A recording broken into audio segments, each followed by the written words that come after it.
আনন্দ সংবাদ। আনন্দ সংবাদ, বিশেষ এক আনন্দ সংবাদ। বীরভূমের ফুটবল প্রতিভা সম্পন্ন ছেলেদের নিয়ে ৮ দলীয় league cum knockout football tournament ২০২৪-এর আয়োজন করা হয়েছে। পরিচালনায় সাঁইথিয়া স্পোর্টস অ্যাসোসিয়েশন।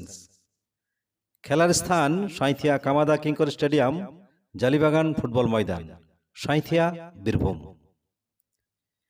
উক্ত টুর্নামেন্টের আগামী 14/7/2024 রবিবার সাঁইথিয়া কামাদা কিঙ্কর স্টেডিয়াম, জালিবাগান মাঠে বৈকাল 4 ঘটিকায় প্রথম খেলা অনুষ্ঠিত হবে। চ্যাম্পিয়ন দল এবং রানার আপ দলকে দৃষ্টিনন্দন ট্রফি সহ আকর্ষণীয় পুরস্কারে পুরস্কৃত করা হবে। অতএব আপনাদের উপস্থিতি, সহযোগিতা এবং আন্তরিকতায় সাফল্যমণ্ডিত হয়ে উঠুক এই মনোগ্রাহী ফুটবল টুর্নামেন্টে। তাই সাঁইথিয়া স্পোর্টস অ্যাসোসিয়েশনের পক্ষ থেকে সকল ফুটবল প্রেমীদের জানাই হার্দিক সাদর আমন্ত্রণ। তো দিল সে সাঁইথিয়া। ধন্যবাদ।